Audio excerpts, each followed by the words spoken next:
Fala pessoal do oitavo ano, nessa semana nós vamos começar o capítulo 7, vamos começar a falar sobre estatística e probabilidade, um assunto que você já tem uma noção, já ouviu falar pelo menos do que é estatística, do que é probabilidade, mas nós vamos aprofundar, nós vamos definir vários termos e procedimentos, formas de cálculo, que tanto tem a ver com a estatística quanto tem a ver com a probabilidade. Esses dois assuntos eles andam sempre muito juntos, por isso que eles estão sendo trazidos aqui no capítulo 7, os dois juntos, esses dois ramos da matemática unidos para trabalhar juntos aqui.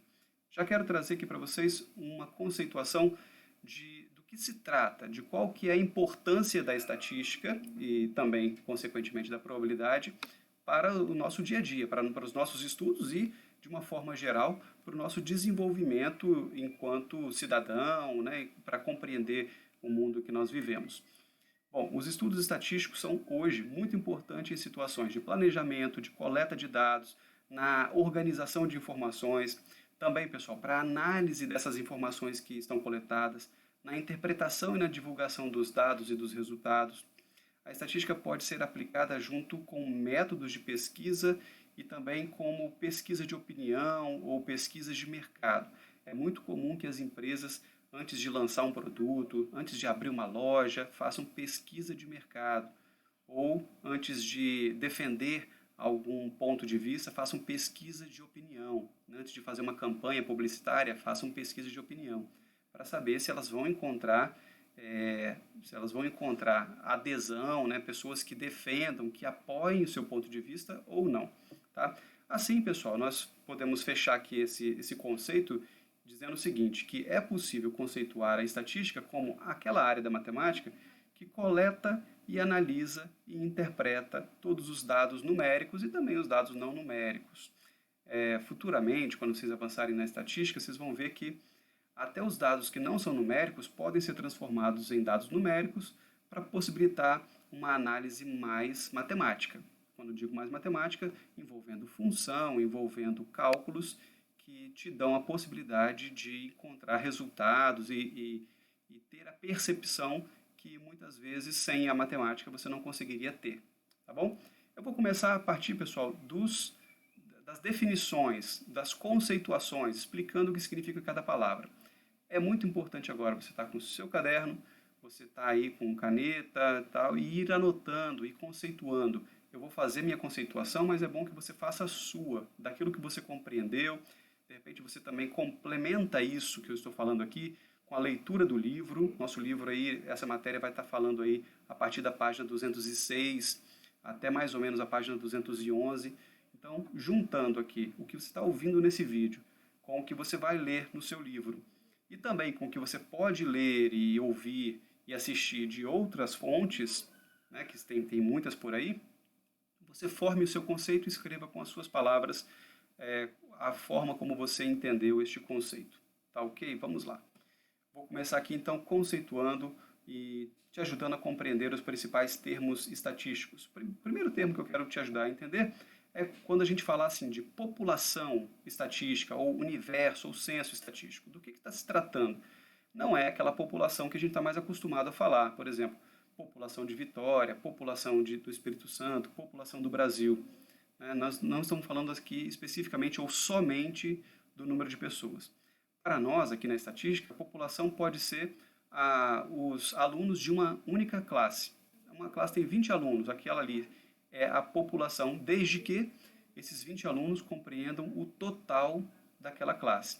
E mais, população vai ser o grupo de dados que compõe a totalidade daquilo que você deseja obter. Então, por exemplo, se eu desejo saber qual é a opinião, que é a opinião dos moradores do meu prédio, onde eu moro aqui, então, neste momento, e neste caso, pessoal, vamos considerar que só a opinião dos moradores do meu prédio é que importam, porque é um determinado assunto que só importa para os moradores deste prédio. Então, neste caso, a minha população passa a ser os moradores do prédio. Então, todos eles fazem parte da população. Se faltar um morador, não é mais a população, não chega a ser a população. Então, eu também posso chamar isso de universo, que é o universo da minha pesquisa, que significa o quê?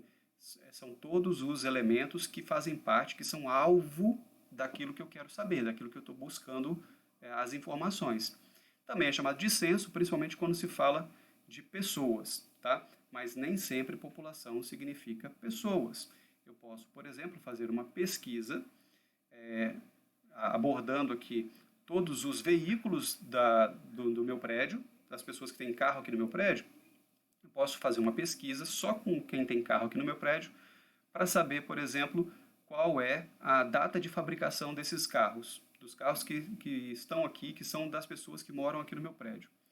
Então, esse pode ser, ou essa pode ser, a pesquisa que eu vou empreender, e neste caso a população seriam os veículos, seria uma população de veículos. Portanto, população na estatística não está restrito a número de pessoas, número de habitantes, não se restringe a isso.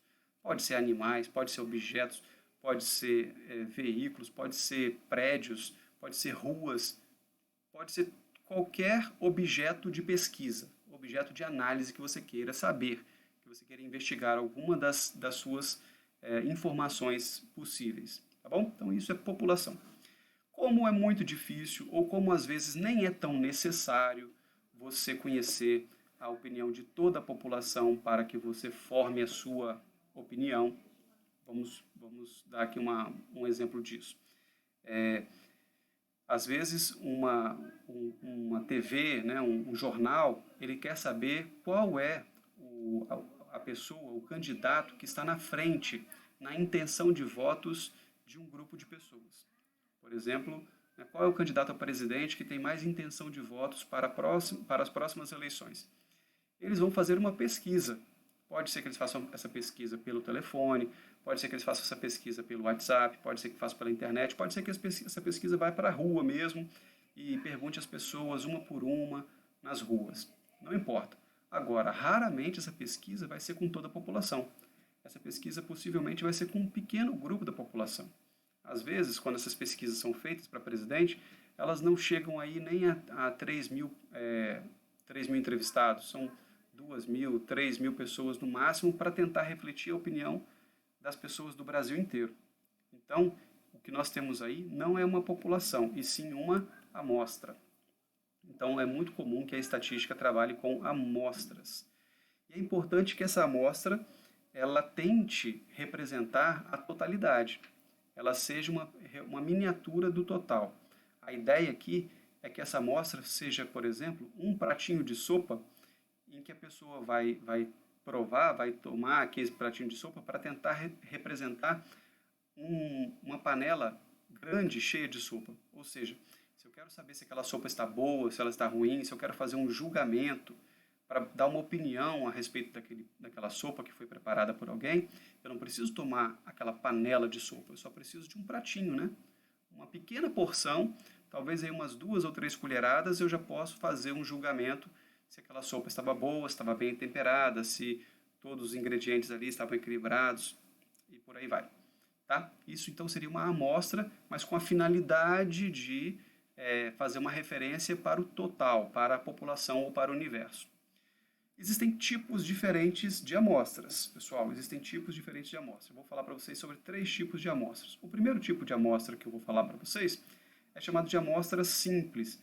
É aquela que você, por exemplo, eu decidi que eu vou entrevistar 100 alunos do Leonardo da Vinci para saber o que eles acham da gente, no ano que vem, pintar toda a escola de verde. Tá? Então, vamos pensar o seguinte, eu tenho aqui uma ideia, eu falo assim, olha, eu acho que a gente podia pintar todas as paredes da escola de verde no ano que vem. Mas, para saber se os alunos concordam, em vez de perguntar para todos os alunos da escola, eu vou aleatoriamente, no sorteio, escolher 100 alunos da escola e vou perguntar, e aí, o que você acha da gente pintar a escola de verde para o ano que vem? Beleza? E aí, então, faço minha pesquisa. Essa seria uma pesquisa simples, ou uma amostra simples. Por quê? Porque eu não estabeleci nenhum critério para ouvir as pessoas. Foi só na sorte. Eu só estabeleci que eu queria ouvir 100 pessoas. Peguei 100 pessoas, como a escola tem bem mais do que 100 pessoas, tem bem mais do que 100 alunos, então ela não é uma população, e sim uma amostra. Agora, eu poderia fazer essa mesma pesquisa de forma sistemática. O que seria de forma sistemática? Eu poderia fazer o seguinte, olha, eu vou, por exemplo, eu vou pegar uma lista de todos os alunos, por ordem alfabética. Vou pegar uma única lista, todos os alunos em ordem alfabética. E aí eu vou numerar esses alunos, número 1, 2, 3, 4, 5 até o número 900. Tá? E aí eu vou decidir, por exemplo, que eu vou escolher para responder essa pesquisa, sem saber quem são esses alunos, eu vou escolher todos os alunos que são múltiplos de 5 nessa lista. Então, isso seria uma forma sistemática de amostragem, ou seja, de escolher os valores que eu vou utilizar na minha amostra seria de forma sistemática. Eu utilizei um critério, utilizei uma forma que se repete sistematicamente. Então, eu vou pegar o aluno número 5, vou pegar o aluno número 10, vou pegar o aluno número 15. Então, eu fiz isso de forma sistematicamente. Quer ver? É comum, é usual que, por exemplo, as blitz da polícia rodoviária nas estradas utilizem esse sistema de amostragem sistemática. Assim, olha, nós vamos parar os veículos de 10 em 10. Então vai passar 1, 2, 3, 4, 5, 6, 7, 8, 9. O 10º veículo que passar é parado. Eles fazem aquele afunilamento, onde os veículos vão passando de um por um, e eles usam, para não ficar uma coisa assim, ele olhou para o carro e achou que aquele carro tem alguma coisa demais, de errado, tal, para não ficar uma coisa assim muito pessoal, então vão fazer de forma aleatória, porém sistemática. Então, eles podem utilizar esse critério, parar de 10 em 10. Então, para um carro 10, para um carro 20, para o carro 30 e vão parando, passam 9, param o 10º, passam mais 9, param o 10º. Isso é uma abordagem, é uma amostragem sistemática, tá? Seria a população se todos os carros fossem parados. Como isso não é possível, é feita uma amostragem. Essa amostragem não foi aleatória, não foi simples, ela foi sistemática. Também existe um terceiro tipo de amostragem, chamado de amostragem estratificada. Voltando no exemplo lá de pintar a escola de verde, se em vez de ser aleatoriamente um sorteio, se em vez de ser uma lista e pegando de 5 em 5, eu resolvesse fazer o seguinte, eu quero ouvir a opinião de 3 alunos da turma, de cada turma, da turma do 8º A, da turma do 8º I1, da turma do 8º I2, da turma do 9º A, de cada turma que a escola tem, eu vou sortear 3 alunos, vou sortear, não escolher, tá? Vou sortear 3 alunos, e esses 3 alunos eu vou perguntar, o que você acha da gente pintar a escola toda de verde? Então, se eu fizer isso, eu estou fazendo uma amostragem estratificada. Por que ela é estratificada? Porque, embora dentro daquela sala tenha sido um sorteio, mas eu estou querendo garantir que haja representantes de cada sala na pesquisa. Para não falar assim, olha, vocês não ouviram nenhum aluno do 7º I2. Não, a gente ouviu sim os alunos do 7º I2. Ouvimos 3 alunos do 7º I2. Ouvimos 3 alunos do 6º A, ouvimos 3 alunos do 6º B, e assim vai. Ok? Então, isso seria estratificado. Por exemplo, se o prefeito de Vitória resolvesse fazer uma pesquisa de opinião para saber qual que é a obra mais importante que os moradores de Vitória acreditam, querem, desejam, né? O que nós poderíamos fazer para ser estratificado? Fazer, por exemplo, essa pesquisa dividindo o número de pesquisados por bairro. Então, você vai ter, por exemplo, 10 pessoas pesquisadas aqui no bairro de Bento Ferreira, 10 pessoas ali no bairro Santa Lúcia, 10 pessoas lá no bairro São Pedro, 10 pessoas lá em Santo Antônio, 10 pessoas na Praia do Canto, 10 pessoas na Mata da Praia e assim por diante. Tá bom? Então, isso seria estratificado.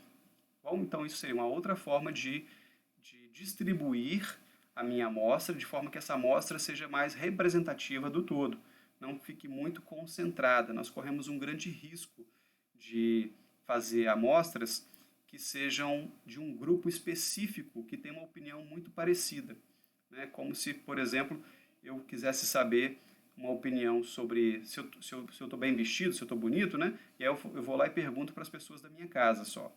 pergunto para o meu filho, pergunto para minha esposa, pergunto para minha mãe, né? E aí todo mundo fala, nossa, você está bonitão.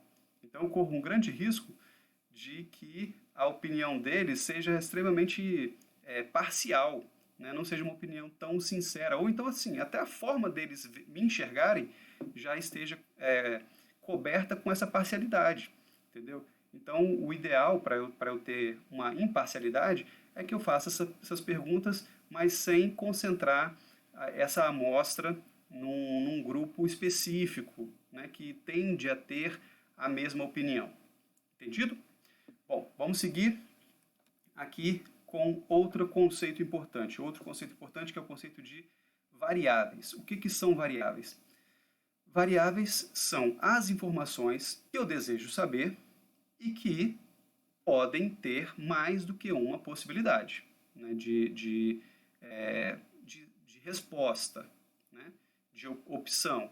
Então, vamos supor, as minhas variáveis, elas podem ser a idade de uma pessoa, é variável, porque ao perguntar a idade da pessoa, eu posso ter mais do que uma possibilidade de resposta, ok?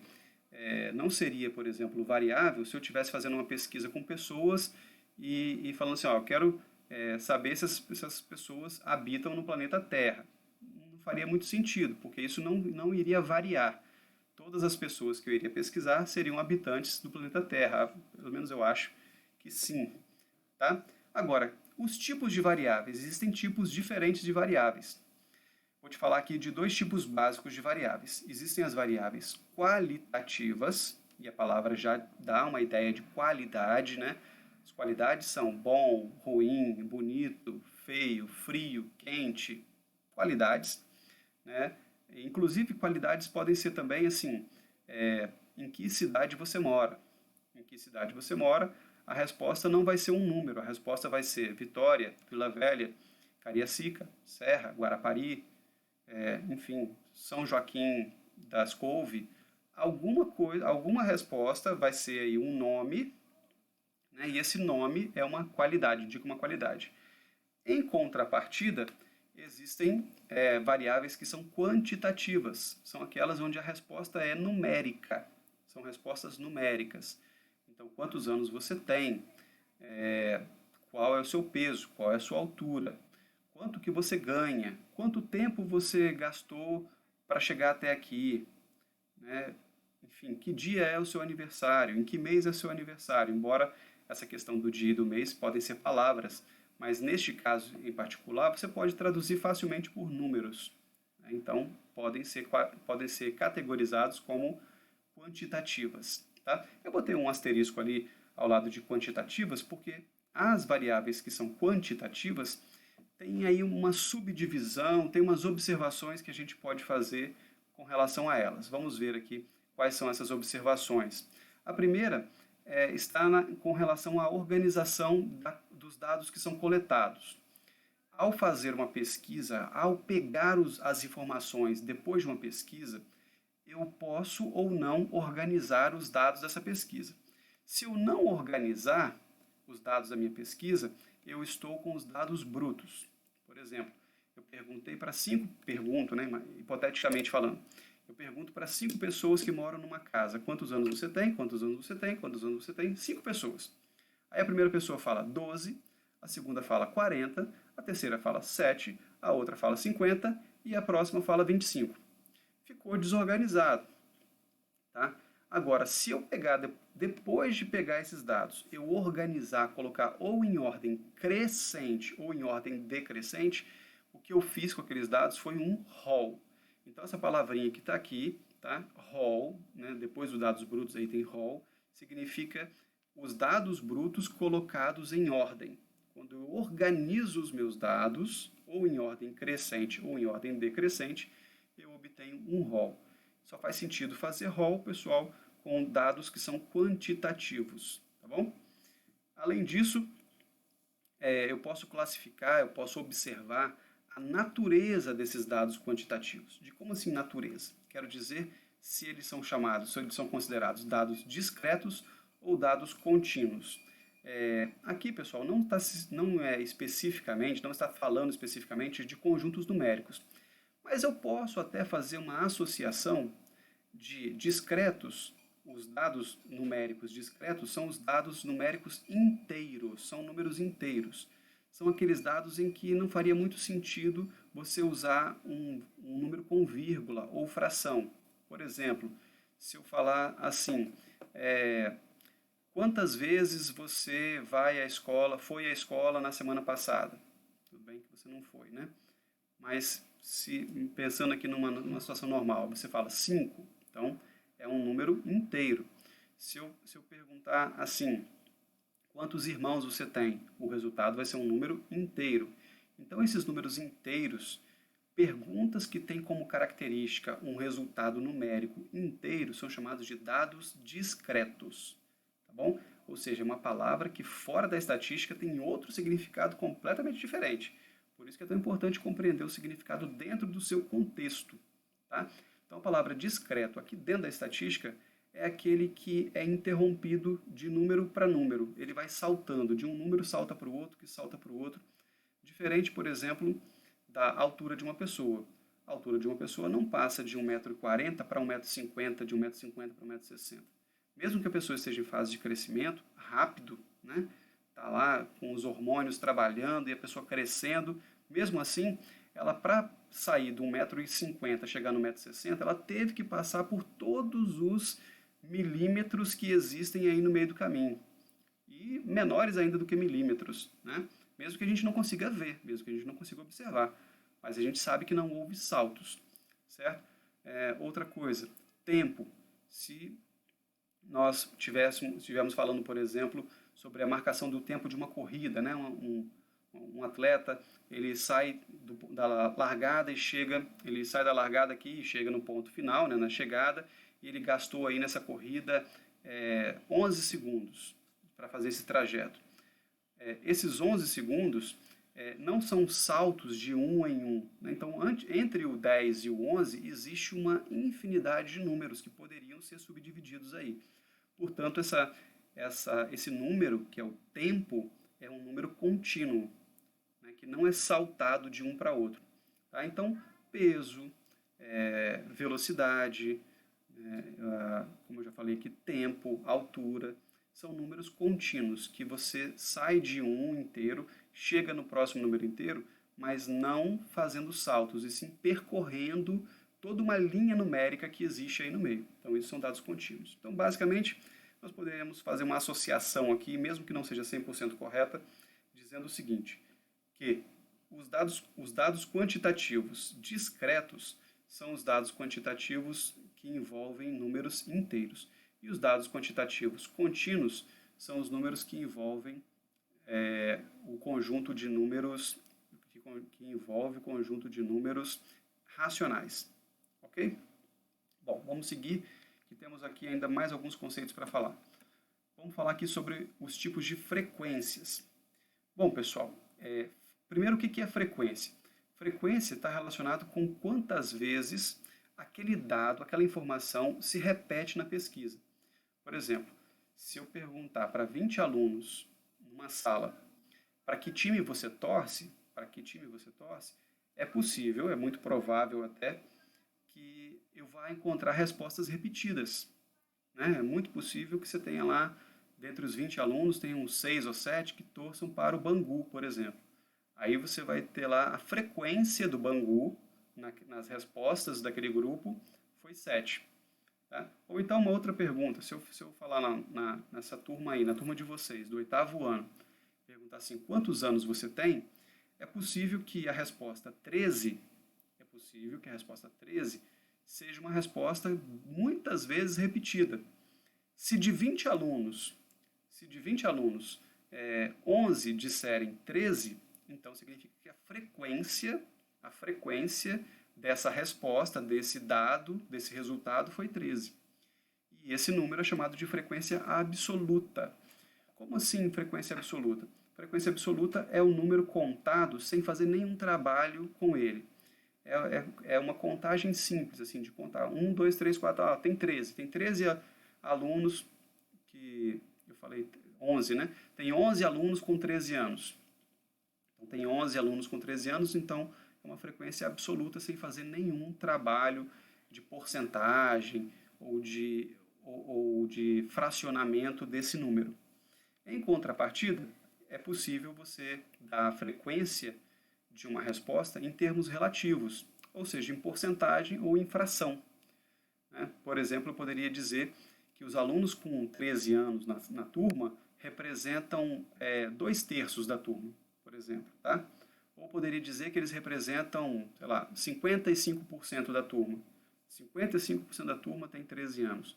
Isso seriam termos relativos, tá? No primeiro, pessoal, eu digo a quantidade, mas sem fazer referência com o total. No segundo, eu faço referência com o total, mas eu não digo a quantidade. Então, reparem bem, se eu disser que 55% de uma turma tem 13 anos, eu não estou dizendo quantos alunos tem nessa turma. Não estou dizendo que 55% desses alunos têm 13 anos. Aí você pode fazer suas considerações, assim, do tipo, se a turma tiver 100 pessoas, dessas 100 pessoas, 50 têm 13 anos. 55, né, tem 13 anos. Ok? Por outro lado, quando eu falo uma frequência absoluta, eu só estou dizendo o número, mas eu não estou dizendo quantas pessoas tem.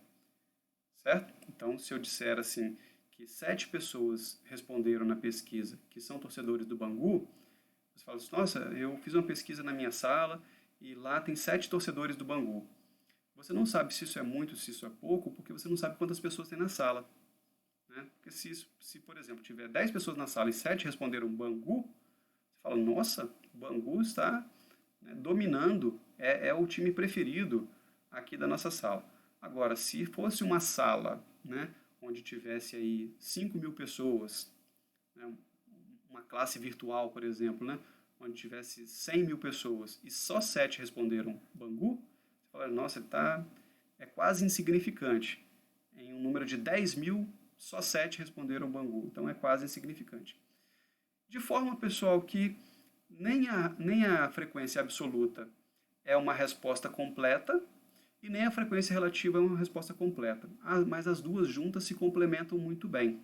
Quando eu dou a frequência absoluta de uma resposta, junto com a frequência absoluta, eu aponto, eu mostro a frequência relativa, essas duas coisas compõem um entendimento preciso daquela frequência, daquele dado que você está trabalhando naquele momento.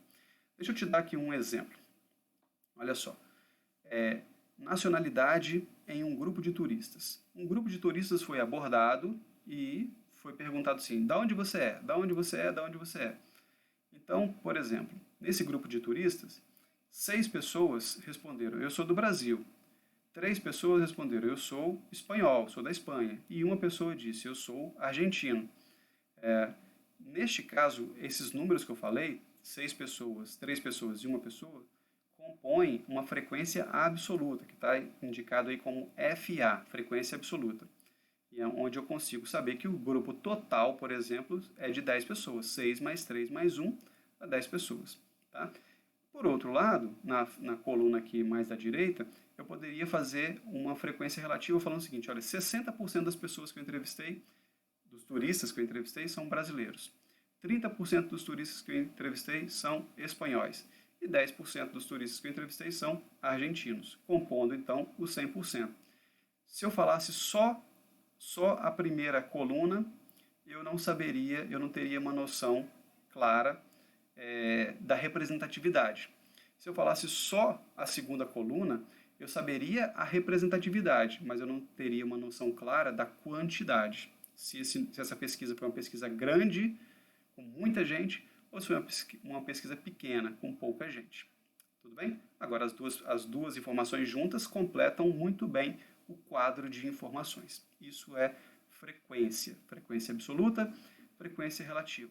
Existem outros tipos de frequência, pessoal, mas nós vamos trabalhar só com essas duas, tá bom? Frequência absoluta e frequência relativa, pelo menos por enquanto. Bom, e já caminhando aqui para o fim, eu vou terminar aqui falando sobre 2 tipos de tabelas de distribuição dessas frequências que nós vimos aqui. Essas frequências que nós vimos podem ser bem organizadas em 2 tipos básicos de tabelas. Vou mostrar para vocês o primeiro tipo de tabela, pelo menos o nome, né? Como é que a gente categoriza o primeiro tipo de tabela. E o primeiro tipo de tabela nós vamos considerar que são as tabelas sem agrupamentos de classes, ou sem agrupamentos por classes. E o segundo tipo de tabela vai ser o tipo de tabela chamado de tabela com agrupamento de classes. Tá? Primeiro eu só quero mostrar para vocês o que é. O que é isso? O primeiro tipo de tabela aqui, olha, um grupo de alunos, eu fiz uma pesquisa com relação à idade deles. Então aqui eu obtive as respostas de 14 alunos que me disseram, 14 alunos perdão, 14 alunos não, com 14 anos de idade, eu obtive a resposta de 12 alunos. 12 alunos responderam assim, eu tenho 14 anos de idade. 5 alunos responderam, eu tenho 15. 3 alunos responderam, eu tenho 16. No total de 20 alunos. Reparem uma coisa, pessoal. Nesse tipo de situação aqui, não há classes. Como se não existem classes? É porque cada resposta está na sua linha, no seu grupo de respostas. Quando eu falar de classe, é quando eu junto 2, 3 ou mais respostas numa única linha. E eu vou contrastar isso aqui agora, mostrando essa próxima tabela aqui. Imagina, pessoal, que um outro grupo de alunos foi pesquisado com relação a peso. Só que, enquanto a idade, geralmente as respostas para a idade são respostas discretas, eu não estou falando de discreta no sentido de não ser espalhafatosa, né, de ser bem controlada e comedida, não. Estou falando discreta no sentido de ser número inteiro. Tá? Enquanto as respostas da primeira pergunta são números inteiros, a resposta da segunda pergunta pode ser um número decimal, ou seja, um número contínuo. A pessoa pode responder que o seu peso é 47,5, pode responder que é 52,9, ou pode até responder mais casas decimais, de acordo com a balança, né? Com a capacidade, com a precisão da balança em obter 2 casas decimais, 3 casas decimais, 4 casas decimais. Tá? Portanto, para esse tipo de pesquisa, é comum a gente fazer classe. O que é classe? Olha, eu vou fazer aqui um grupo para abrigar todas as respostas que vão de 38 até 44. De 38 até 44. Eu queria que você observasse aqui, deixa eu tentar marcar. Vou te mostrar aqui, uma canetinha, que existe um símbolo aqui, olha, onde eu estou circulando, que parece uma letra T deitada, e esse símbolo tem a função de dizer onde é que o conjunto começa até onde ele termina, sendo que aonde ele termina é um limite aberto, onde esse último número ele não faz parte desse conjunto. O que eu quero dizer com isso? Por exemplo, nesse conjunto eu coloquei as pessoas que têm peso entre 38 quilos, começando por 38 quilos, até 44, mas sem contar com 44. O 44 é o limite, mas ele mesmo não conta aqui dentro. Vai contar o 43,9, 43,99. O 44 em si vai começar a ser contado aqui embaixo. Ó. Vai ser começado a contar aqui embaixo. Tá? Então esse símbolo serve para isso, para dizer que inclui o primeiro número, vai até esse segundo número, mas ele não inclui esse segundo número. Tá? Então são limites onde, quando tem essa barrinha na vertical, ele inclui o número da fronteira. Mas quando não tem a barrinha na vertical, ele não inclui o número da fronteira. Tá? Ele vai, por exemplo, aqui de 44 até 50, pode ser 49, 49 está aqui dentro, 49,9 está aqui dentro, 49,9999 está aqui dentro, mas o 50 começa aqui no próximo conjunto. Tá bom? Então, isso aqui é um agrupamento de classes, porque para fazer esse agrupamento foi necessário eu fazer uma faixa onde eu coloco as respostas, porque se eu não fizesse isso, eu poderia ter 25 alunos com 25 resultados diferentes, já que é muito comum você ter respostas aí muito quebradas. Por isso, nós fazemos essas categorias. Tá bom? Bom, acho que já deu para fazer uma compreensão geral do que nós vamos trabalhar agora, nessa semana sobre estatística. Eu quero reforçar aqui a importância de você ler os conceitos que estão no seu livro, pesquisar um pouco mais, anotar suas perguntas, tirar suas dúvidas nas nossas aulas online, fazer os exercícios e também fazer a atividade do Forms, ok? Espero que vocês fiquem bem, estudem bastante e anotem as dúvidas e nós vamos conversar sobre elas nas nossas próximas aulas. Valeu, pessoal. Grande abraço para vocês. Tchau, tchau.